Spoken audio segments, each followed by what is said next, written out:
अब फैसले का वक्त आ गया है।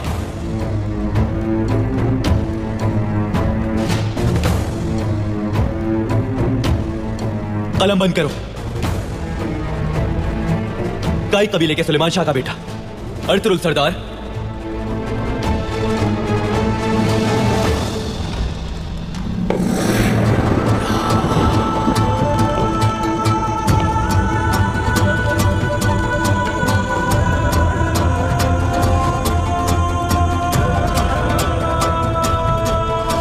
आपको अंदर आने की इजाजत किसने दी?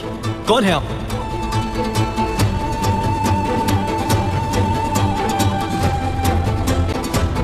इंसाफ से हटने वालों को अल्लाह की गजब से खबरदार करने वाला आम शख्स। नाम है इब्नुल अरबी।